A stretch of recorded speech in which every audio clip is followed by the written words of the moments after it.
Hello friends, welcome back to the channel. जैसा कि हमने लास्ट वीडियो में हमने सिलोजिज्म कवर किया था, तो इस वीडियो में हम एनालॉजी पढ़ेंगे। जब हम एनालॉजी की बात करते हैं तो analogy it literally means similarity, दो चीज़ों का एक जैसा होना, सिमिलैरिटी और कॉरस्पॉन्डेंस। और ये सिमिलैरिटी जो होती है इसका मतलब क्या होता है कि हैविंग सिमिलर फीचर्स और प्रॉपर्टी। तब जब दो चीज़ों की प्रॉपर्टी या फीचर्स सेम हो तब हम बोलते हैं कि वो सिमिलर है। तो एनालॉजी हम पढ़ते हैं वही तब जब दो स्टेटमेंट या दो ऑब्जेक्ट्स हमारे पास हों तो उनकी सिमिलैरिटी को देखते हैं, दैट्स कॉल्ड एनालॉजी। और ये जो सिमिलैरिटी हम देखते हैं we see it through some logic, कोई लॉजिक इसके पीछे होता है तभी हम वो सिमिलैरिटी देखते हैं विद रिस्पेक्ट सम लॉजिक। इस पे जो भी क्वेश्चंस आते हैं, एनालॉजी पे जितने भी क्वेश्चंस आते हैं, उनका मकसद होता है कि कैंडिडेट की अंडरस्टैंडिंग को चेक करना कि whether the candidate is able to find a relationship. अगर हमारे पास ऑब्जेक्ट 1 है और ऑब्जेक्ट 2 है, whether the candidate has the ability to find the relationship between object 1 and object 2 and then answer the questions। इसका मकसद बस इतना ही होता है। यहाँ पे एक चीज़ इंपॉर्टेंट है एनालॉजी के क्वेश्चंस में, अभी तक जितना भी हमने किया, मैथमेटिकल रीजनिंग किया या सिलोजिज्म किया, वहाँ पे हम ट्रिक्स का यूज़ करते थे to make our work easier. लेकिन यहाँ पे क्या होता है कि एनालॉजी में ट्रिक्स नहीं चलती हैं, इट्स कॉन्सेप्ट बेस्ड। यहाँ पे कॉन्सेप्ट है, यहाँ पे नॉलेज होना ज़रूरी है। अगर आपको ऑब्जेक्ट के बारे में नहीं पता है जो दिया गया होगा तो आप दूसरे ऑब्जेक्ट का रिलेशन नहीं निकाल सकते। Then you have to rest on guessing, तब जाके आपको गेस से काम लेना पड़ेगा। अब जब हम बोल रहे हैं कि एनालॉजी बेस्ड क्वेश्चंस जितने भी हैं वो यूजुअली 4 टाइप्स के होते हैं। First is word analogy, second is number analogy, third is alphabet analogy and fourth is alpha numeric. जैसा कि मैंने नंबर सीरीज में जब हमने पढ़ा था तब डिस्कस किया था हमने कि numeric, alphabetical and alpha numeric series, वही कंसेप्ट यहाँ भी है। अगर हम पहला टाइप देखें, the first type that is word analogy. Word analogy यह होता है जब हम रिलेशनशिप देखते हैं दो वर्ड्स के दरमियान, टू वर्ड्स, और ये रिलेशनशिप जो होता है it can be of any type. ये कॉज इफेक्ट हो सकता है, ये वर्ड सिनोनिम हो सकता है, ये कंट्री करेंसी हो सकता है, ये कंट्री कैपिटल हो सकता है, इट कैन बी एनीथिंग। सो जब हम दो वर्ड्स के दरमियान रिलेशनशिप देखते हैं तब जाके हम इसको बोलते हैं वर्ड एनालॉजी। फॉर एग्जाम्पल हमारे पास दिया है botany, it's plants, then if botany is plants then what is zoology। इन दो वर्ड्स का रिलेशन देख के इनका निकालना है, this is called word analogy. अब हमको पता है प्लांट्स की स्टडी को कहते हैं बॉटनी। अब हमको ये अगर पता होगा कि zoology किसकी स्टडी होगी तो हमारा एक क्वेश्चन करेक्ट हो जाएगा। अगर हमको नहीं पता होगा zoology किसकी है तो हमें गेस करना पड़ेगा। अब यहाँ पे zoology किसका है, zoology is animals. So this is word analogy. The second type is our number analogy. अब नंबर एनालॉजी में क्या होता है, यहाँ पे हम रिलेट करते हैं दो या दो से ज्यादा नंबर्स को। ये ऑर्डर बेस्ड होगा, ऑर्डर ऑफ डिजिट्स, या तो स्क्वायर्स बेस होगा या तो क्यूब बेस हो सकता है। एनी रिलेशन, कोई भी रिलेशन हो सकता है बिटवीन नंबर्स, तब जाके हम बोलते हैं it's number base. Our third type is alphabet analogy. जैसा कि नाम से ही पता चलता है, जैसे हमने नंबर्स में नंबर्स के बारे में पता किया, यहाँ पे हम इंग्लिश अल्फाबेट के लेटर्स के बारे में, तब जाके हम बोलते हैं इट इज अल्फाबेट एनालॉजी। और जब हमारा फोर्थ है alphanumeric, as the name suggests, ये क्या होता है, जब हमारा रिलेशनशिप होगा between alphabetical letters and numbers, तब जाके हमारा होता है alphanumeric. But we will focus on word analogy here, क्योंकि हमारे क्वेश्चंस जो होते हैं मेनली वर्ड एनालॉजी बेस्ड आते हैं। यूपीएससी हो, नेट एग्जामिनेशन हो या कोई भी पीएचडी लेवल एंट्रेंस एग्जामिनेशन हो, तो हमारे वहाँ वर्ड एनालॉजीज बहुत ज़्यादा आती हैं।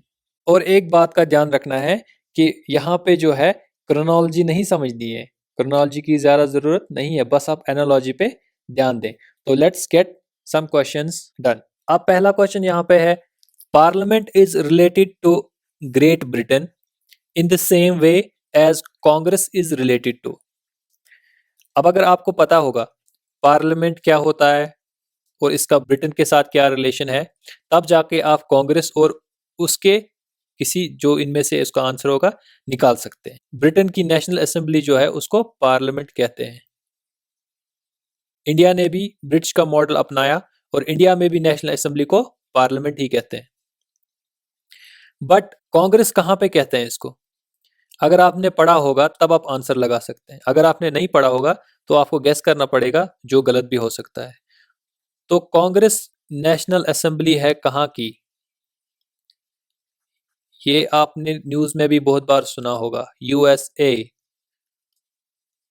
यूएसए में प्रेसिडेंशियल फॉर्म ऑफ गवर्नमेंट है, यहां पे पार्लियामेंटरी है। इंडिया में भी पार्लियामेंटरी है जहां पे प्राइम मिनिस्टर हेड होता है, प्रेसिडेंशियल में प्रेसिडेंट हेड होता है। Moving to our second question, pen is related to writer dash batsman. अब देखिए इसमें बस आपको कॉमन सेंस लगाना पड़ेगा। राइटर और पेन का रिलेशन देखना है क्या है, वही बैट्समैन और इस चीज का रिलेशन होगा। राइटर के लिए पेन क्या है? इट्स अ टूल, उसके बगैर वो काम कर ही नहीं सकता। सेम बैट्समैन के लिए क्या चीज जरूरी है? ब्रश, उसको ब्रश को क्या करना होगा? Fighter, no way. Stick, bat, exactly. तो then our answer is bat.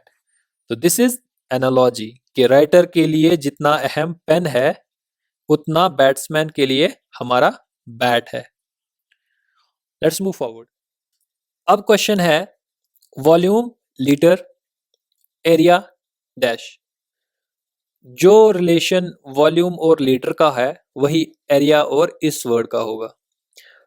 अब यहां पे देखिए, वॉल्यूम हमारा जो है ये एक पैरामीटर है किसी चीज का, कुछ नापने का। जैसे हम बोलते हैं कि गिलास में कितना पानी है, तो we will calculate its volume, और इस वॉल्यूम का यूनिट जो है दैट इज लीटर। यानी एक पैरामीटर है, दूसरा यूनिट है। सेम यहां पे area is also a parameter, चीजों को नापने का। घर, जमीन, एरिया देखते हैं ना, तो दैट्स अ पैरामीटर। और इसका यूनिट क्या है एरिया का? बहुत सारे यूनिट्स हैं। अब इसमें देखिए इसमें कौन सा है? डिग्री से हम एरिया निकालते हैं? नहीं। Hector, yes. अब देखिए रेडियन, नो। Newton, no. अब यहाँ कंफ्यूज नहीं होना, न्यूटन क्या है? Newton is the unit of force. तो हमारा आंसर हेक्टर है। Moving to next question, moon, satellite, earth dash. Moon is related to satellite in the same way earth is related to dash. अब हमको पता है कि मून और satellite इनका रिलेशन क्या है, तब जाके हम बताएंगे अर्थ और इस वर्ड का रिलेशन। हमको पता है कि मून एक खुद एक सैटेलाइट है, नेचुरल सैटेलाइट। सैटेलाइट होता है वो हेवनली बॉडी जो प्लैनेट्स के इर्द गिर्द रिवॉल्व करेगा। जैसे हम सैटेलाइट्स बनाते हैं, इसरो सैटेलाइट बनाता है, वो अर्थ के इर्द गिर्द जो है रिवॉल्व करता रहता है, दैट्स कॉल्ड आर्टिफिशियल सैटेलाइट। इसी तरीके से मून एक नेचुरल सैटेलाइट है। अब मून जब सैटेलाइट है, इसका मतलब रिलेशन क्या है? रिलेशन है कि what is it? Moon is satellite, then earth is planet. आपको ऑप्शन देखने की जरूरत ही नहीं है। ऐसे आसान क्वेश्चंस आते हैं एनालॉजी में, तो एक या दो क्वेश्चंस आते हैं यूजुअली। अब यहां देखें, this question is bit different. Wimbledon is related to tennis in the same way as Walker's Cup is related to.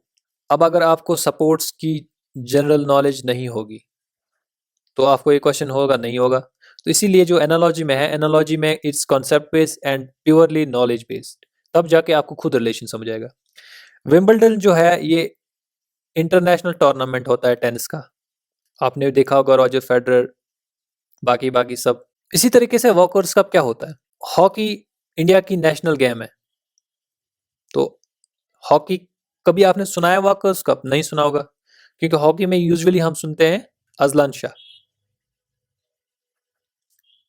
It's probably Malaysia में होता है ये, I don't know exactly.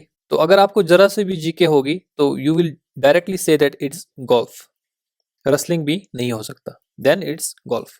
Moving to our next question, influenza virus, typhoid dash. Influenza एक बीमारी है, typhoid भी एक बीमारी है, वायरस माइक्रो ऑर्गेनिज्म है, यहां पे भी कोई माइक्रो ऑर्गेनिज्म ही होगा। अब रिलेशन क्या है? इन्फ्लुएंजा वायरस से होता है, टाइफाइड किससे होता है? ये पता हो तो आपका क्वेश्चन आ गया, नहीं पता हो तो कुछ नहीं हो सकता। अब इन्फ्लुएंजा वायरस से होता है तो टाइफाइड, टाइफाइड बैक्टीरिया से होता है जिसका नाम है साल्मोनेला टाइफी।